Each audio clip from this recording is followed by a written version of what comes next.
to the second episode of CEO Unplugged, where we explore what it truly means to lead in an age defined by artificial intelligence, rapid change, and human potential. The series is all about authentic, thought provoking conversations with visionary leaders, unfiltered, unscripted, and deeply relevant. Our host is none other than Dr. Ganesh Natarajan, Chairman of GTT Data Solutions, with over 3 decades of experience at the helm of technology and knowledge enterprises. Dr. Natarajan is a renowned industry leader, author, and strategist. He has led transformative journeys at companies like Aptec and Zensar, chaired national forums on innovation and education, and continues to mentor the next generation of digital-first enterprises. As a passionate advocate of dual intelligence, the powerful convergence of artificial and human intelligence, Dr. Natarajan brings a rare blend of technological foresight, business acumen, and human-centric leadership to every conversation. Joining him today in this episode, we are honored to host Mr. Suresh Narayanan, Chairman and Managing Director of Nestlé, India. With a leadership career spanning more than 40 years across Asia, Africa, and Europe, Suresh is celebrated for leading with integrity, resilience, and deep empathy. Under his stewardship, Nestlé India has not only grown as a business, but also as a trusted household name committed to purpose, people, and performance. Together, these two stalwarts today will engage in a rich and timely dialogue on leadership in the AI era, where technology enables, but human values must continue to lead the way. This is CEO Unplugged, leading in the AI era. Over to you, Ganesh. Thank you, Ronita, and thank you very much, Suresh, for agreeing to join us on this show. So viewers, as an introduction, Suresh, of course, as you heard from the introduction, is one of the senior most leaders in the corporate sector in this country. And Nestlé, of course, is a global brand which needs no introduction. But most important, I think Suresh has been very, very approachable and very engaging on the topic of technology. And I recently heard him at the NASSCOM annual summit, where he actually enchanted all of us in terms of his own very different views and very refreshing views on artificial intelligence, which is why we invited him to be one of the first leaders to talk to us on the show. So Suresh, just as a quick background, as I said, we're doing this show because there is so much of partial understanding, lack of understanding of AI. On one hand, people think that, look, this is one more fad that will go away. On the other hand, there is people who are like really petrified about the oncoming artificial general intelligence, artificial super intelligence. So we wanted, from your practitioner's point of view, to talk a little bit about AI. So first of all, as a corporate leader, Suresh, what do you think is the emerging role of AI? I mean, we all know the role of AI in societies, in business to consumer, etc. But as a large corporation, what do you think, or any other large corporation, how do you think AI should be viewed by any leading enterprise in any industry? Thank you. Thank you, Ganesh. Thank you for having me on your platform, CEO Unplugged. And it's a privilege for me to engage in a dialogue with you.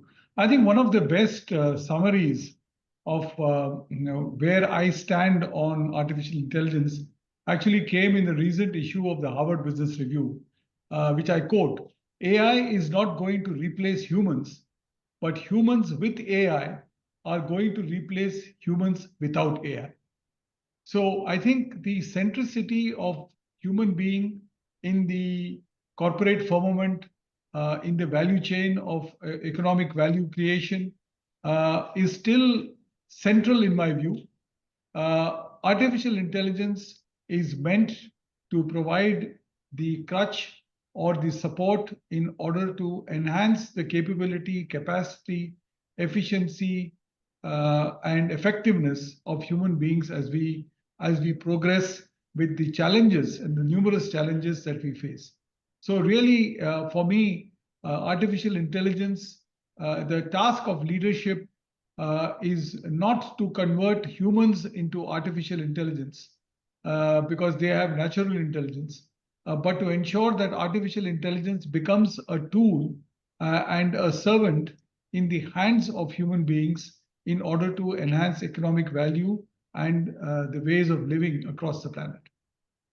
But Suresh, just to challenge that a little bit, I'm also on the board of one of the Hinduja group companies called Hinduja Global Solutions. And I was in the US recently, and we were talking about a complete fraud analytics platform where there is a conversational artificial intelligence bot that is engaging with, let's say, the manager. And then the conversational AI bot itself has 5 or 6 slave bots, which it can send out and do various simulations. What could happen if this happens? Is this a potential fraud case, etc.? And then comes back with maybe 2 or 3 alternatives back to the human. And then, so it's almost like 90% of the thinking, the analytics, the what if simulations are being done by AI. So do you think that poses a threat at all, or you really think that AI can still continue to be a slave to the human master? No, I think Ganesh, what you're talking about, to me is a classic problem of where the value rests in the value chain and who does what. I think earlier on, we were all used to human beings doing all the interventions. So the fraud detection application that you're talking about would have been done by human beings with their own success rates and with the probabilities of success or failure depending on their competencies. Today, you got the algorithm and the machine learning and a template that is able to offer a much larger solution. So what is going to happen, as I see it in my own simplistic way, is a redefinition of the value that a human adds to the platform rather than doing all the chores that were earlier done by human beings. So I think it is going to redefine the workplace, and that is what we need to prepare our organizations as leaders. The fact of the matter is that a data analytics job in itself is not likely to exist for more than 4, 5, 10 years, or maybe in some technology-oriented companies, even shorter. But the role of analytics is going to become from pure data management to insight management and to decision management. And that is where the role of human beings comes, because in as much as AI can replicate human emotions, I think that last mile of human creativity is still something that only a human being, at least today, is possible. But with your ASI happening, I don't know whether even that will be swallowed. No, that's true. We'll come back to ASI later, Suresh. But you're absolutely right. Kind of corroborates my thinking that all the number crunching and the analytics can be done by AI, but eventually it serves up a set of alternatives to the human. And through our intelligence, our intellect, I think we have to take those actionable insights and take the decision. So absolutely, I think that makes tremendous sense. So tell us about Nestlé, Suresh. What in your experience have been what's been the journey towards analytics, machine learning, AI? What are you really proud of in terms of what is happening today, very differently from what was happening in the past? So tell us some stories about what's happening in your organization. Sure. One of the things is, for us, the analytics journey began about a decade ago with a very simple problem statement. What do we do with the mountains of data that we collect as a company? I have consumer data, I have customer data, I have channel data, I have got supplier data, I've got all the data that's available to me. And the question we asked is, what are we doing with it? What can we do with it? And how can this add value? So those are the simple three questions that we asked. And from that got developed what we call MIDAS, which is Multi-Intelligence Data Analytics System, which basically integrated consumer data and customer data along with other data points in terms of market shares and throughputs and the macro data that we are able to put together as a company to give us information points and to give us insight points on what sells, where it sells, how does it sell, and what will make us more effective to be able to increase the revenue cycle of the company. That's where a simple exercise started. That grew into a fairly large, initially, as you know, Ganesh, in many companies, the non-technology companies, and ours is a consumer goods company, it's not a technology company. There is a lot of doubting Thomases saying, is money being wasted in developing algorithms that nobody is going to make use of? I think we spent about a year or two in trying to make business cases for what we were talking about. That has now grown itself into a platform where two things have happened, Ganesh, and I'm very proud of that. One is that decision making is based now on data, insights, and so what scenarios, rather than on anecdotal evidence, which typically transcends to the largest or the biggest fellow in the food chain to take the call. And I think that is clearly the most suboptimal way in which to take decisions. Secondly, it has empowered people at the front line because that is where, for us, we are a multi-outlet distributed company. So everything is not decided in the head office in Gurugram or in the branch office in Mumbai or wherever it is. It is decided in the coal face of the interface between the company personnel or the auxiliary personnel and the outlet. And decision making has been pushed down to that level in terms of what to sell, where to sell, how much to sell, what not to sell, and how to promote it and how to make it happen. So I think it's a rich platform, started with analytics, moved on to algorithms that divided the country into clusters. From clusters, we moved into individual handheld platforms that is available today. It's called Nesmitra in the hands of the salesman. So the distributor salesman, for example, who covers 1.5 to 2 million outlets, he is able to go to an outlet and know the profile of the outlet, what is to be sold, what is not to be sold, how much can be sold, what can be promoted, what cannot be promoted, etc., etc. So all the stuff that was put on Excel spreadsheets and sent to him at the beginning of the month in order to affect the final revenue cycle is now available at the press of a click of a button in his palm. And I think that for me is a very powerful transition, which has really ensured that while the outstanding becomes slightly better, but the good become outstanding. So it has raised the bar. So the average fellow has become well above average. The outstanding fellow, didn't need all this data to do it because he had intuitively that ability, which today he's got a database to do. So this has moved across now from customer management to supply chain.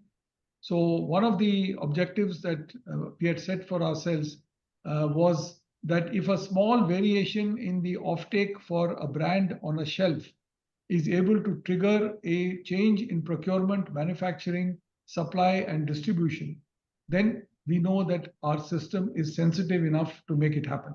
So we are on that journey. And that is where the use of artificial intelligence is coming in terms of not just informative algorithms, but predictive algorithms. And those are really what is making it more interesting because it has got cost, efficiency, and speed, which is bundled into that, which makes it worth the while for us to be on that journey. So it's a journey that I think is exciting. I would say that from an organization perspective, it is bringing about a lot of change.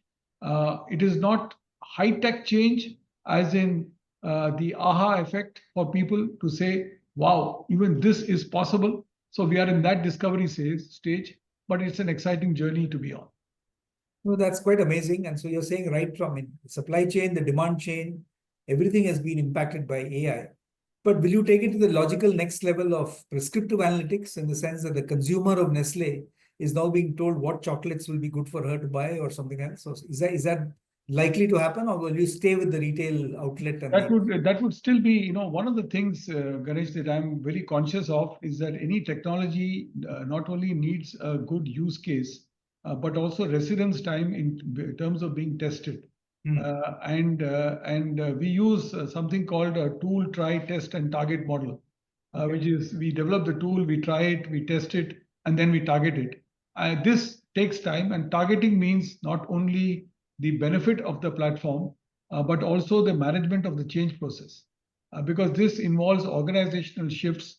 This demands, we are a legacy company. We've been around for 150 years. So there are tried and tested relationships between people in the hierarchy, which are now getting redefined because of this, because the one who takes the decision now is the guy who is competent with the AI-based platform rather than that sales fellow who has been slogging for 25 years, who thinks he knows best.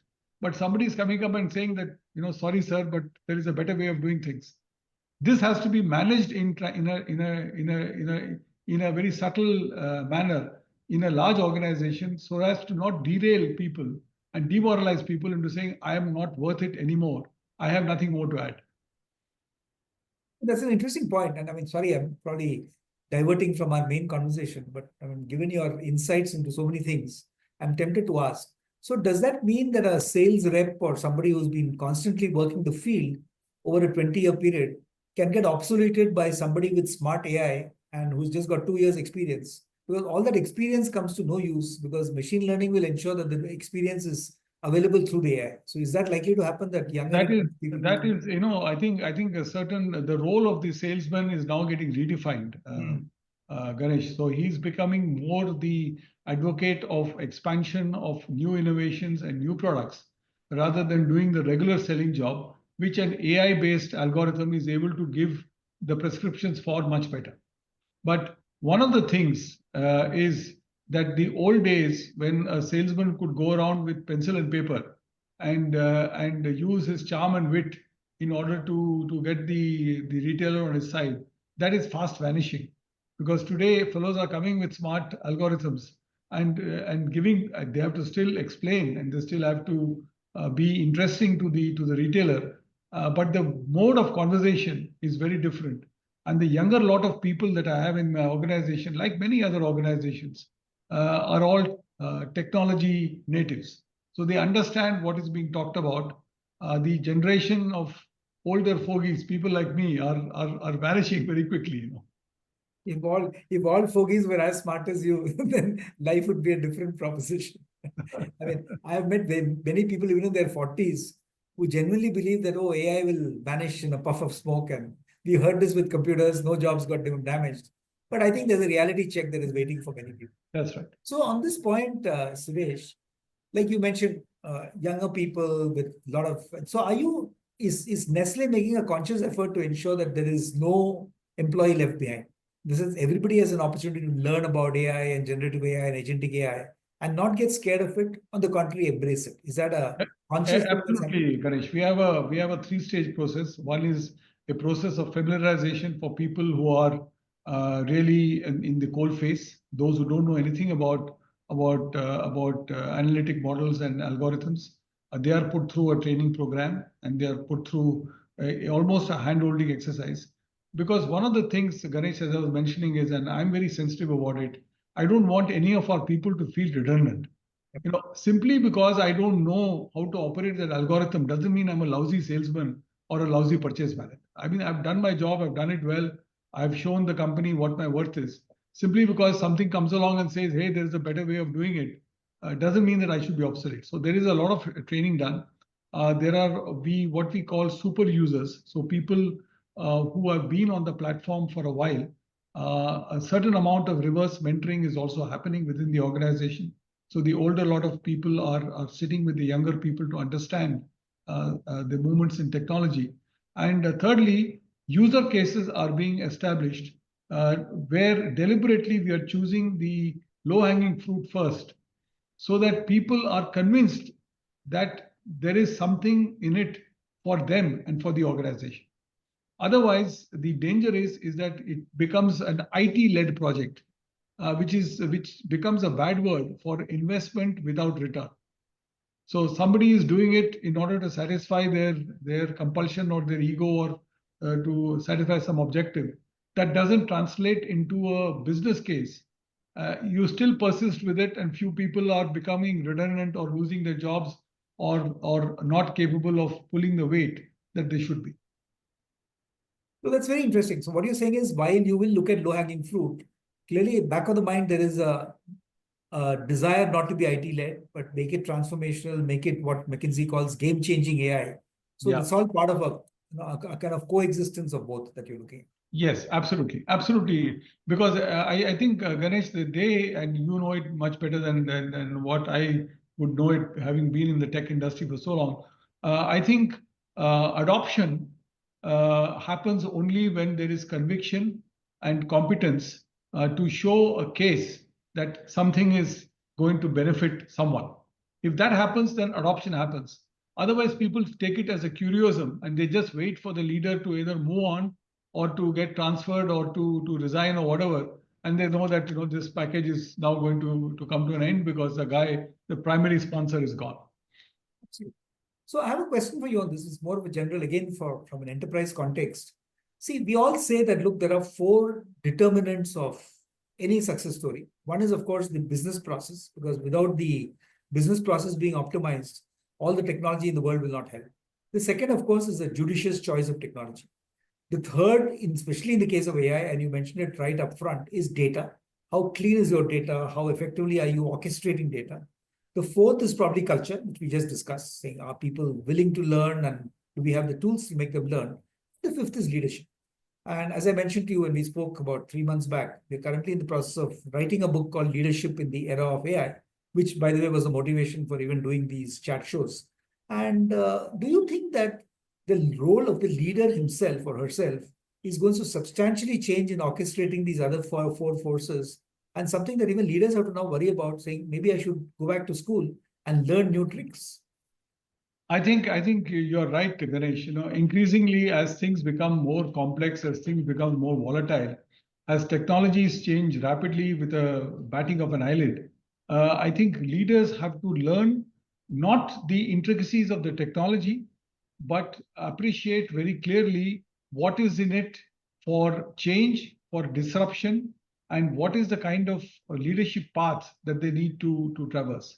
I think one of the dangers of mindless application of AI happens when there is no thought process on what the case for this AI is, what are we going to do with our people. I think the change management, as has been said in AI related and analytics related projects, is far bigger than the technology itself. And this is something that some companies would probably tend to neglect to begin with, saying that the technology is all encompassing and that will take care of change. No, the technology will take care of only the use case and what results you're expecting. The change management includes leadership, and either the leader, as you said, learns new tricks, or he co-opts people who are the closest to him in terms of implementation and managing of change in the organization, and delegates to them the power to be able to implement the packages as they emerge.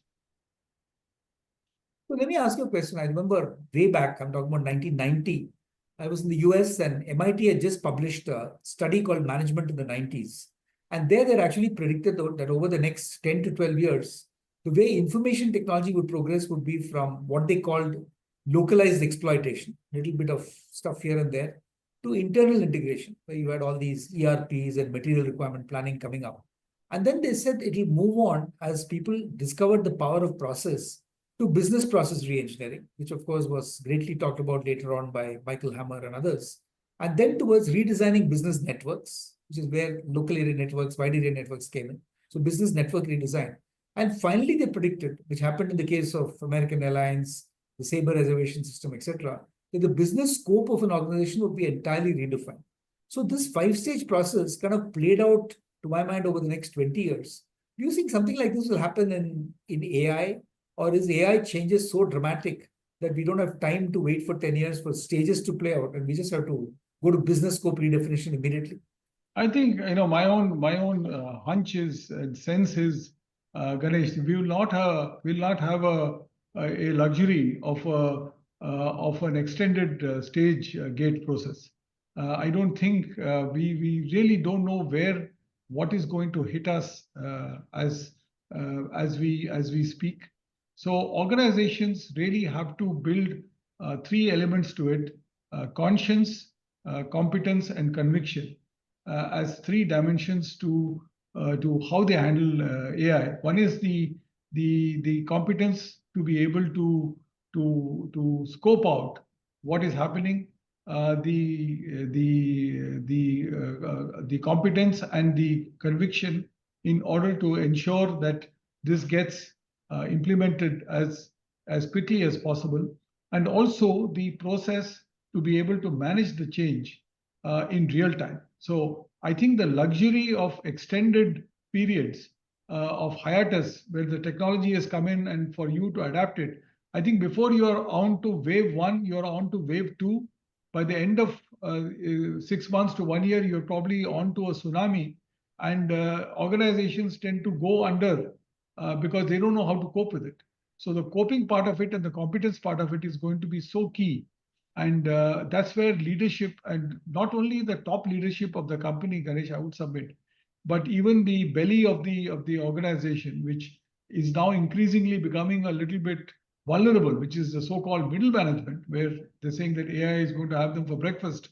I think those people, so long as they're around, will still need to be the harbingers of change to bring about the necessary capability to be able to digest what has been put out in terms of the algorithms that AI throws up.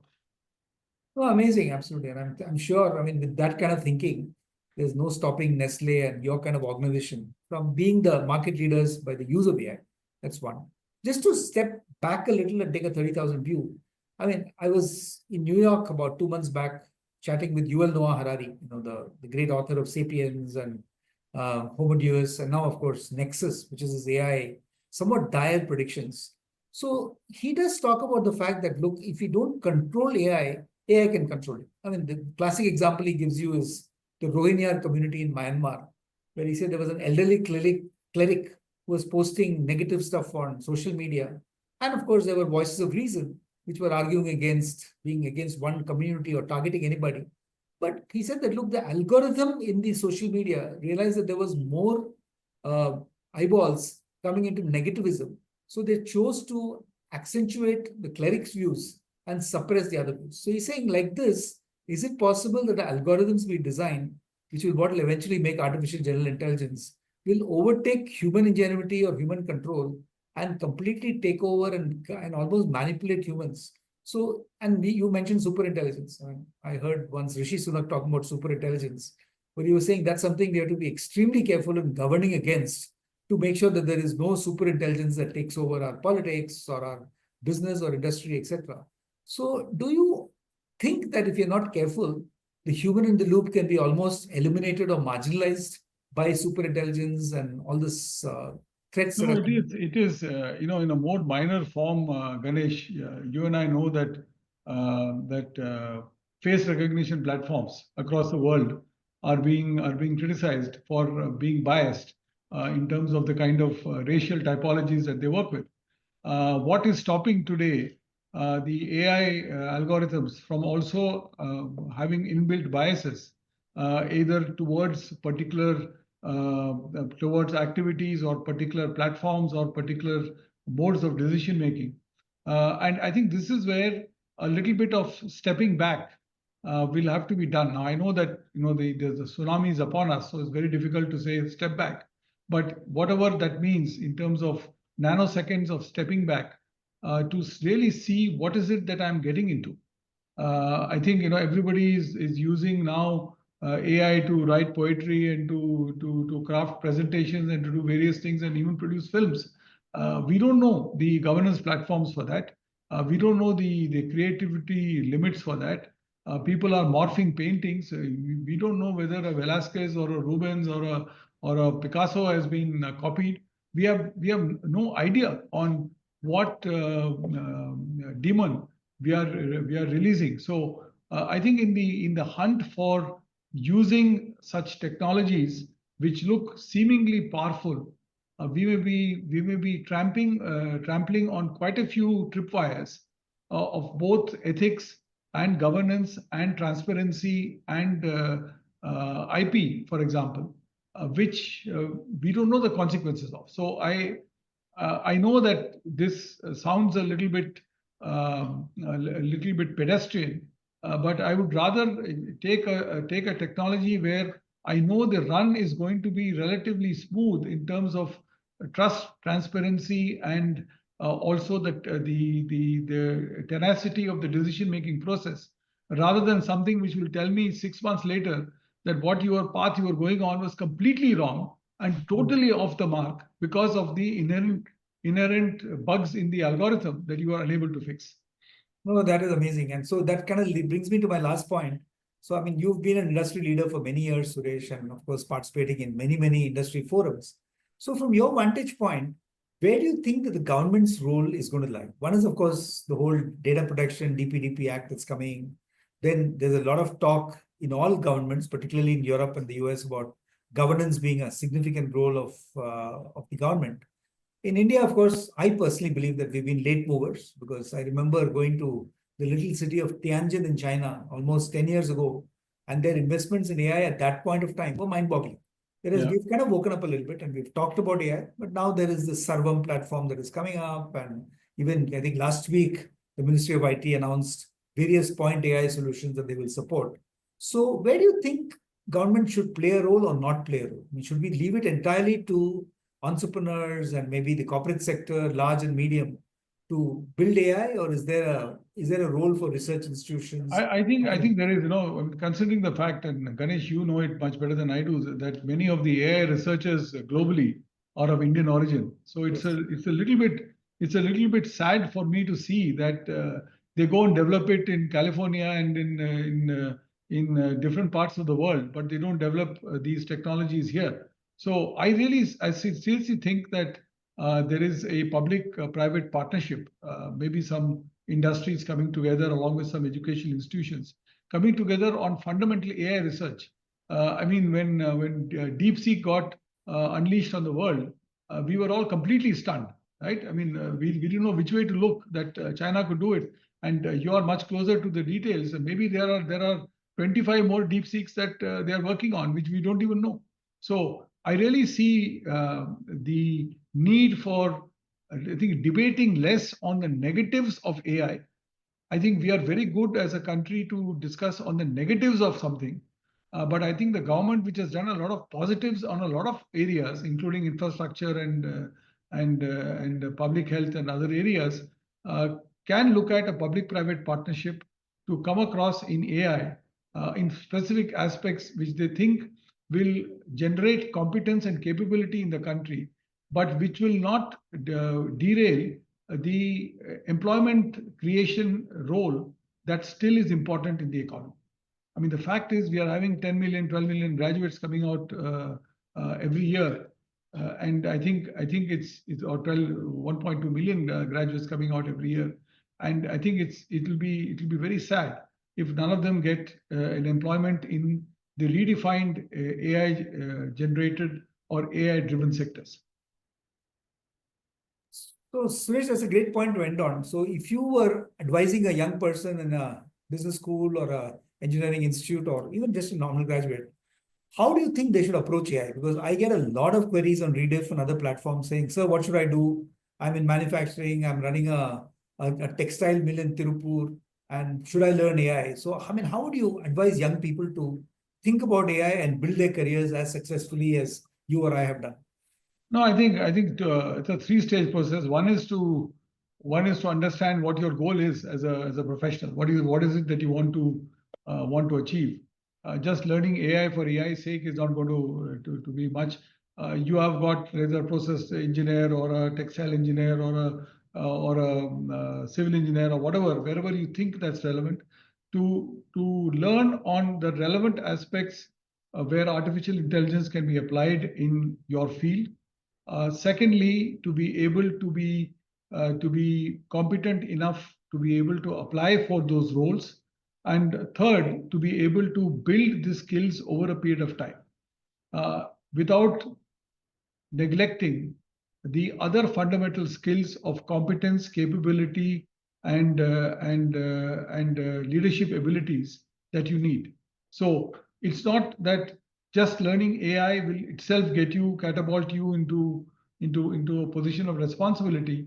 You have to have AI adapted into the context of the role that you are seeking, and then to be able to use your capabilities and leadership in order to grow your footprint over a period of time. So it's all the stuff that you and I have, Ganesh, done in our own lives to progress, except that the technology interface now is stronger than ever before, which you need to be cognizant of and not scared of. The minute you get scared of it, then you will stop to learn. And that will be a dangerous thing to do for any youngster. Absolutely awesome, Suresh. Thank you so much. I think we've covered a lot of ground. So let me conclude by saying thank you very much for your time. And I hope all our leaders become as visionary as you are. Then we will truly be an AI evolved nation. Thank you so much. Thank you, Ganesh. Thank you very much. Thank you. Thank you.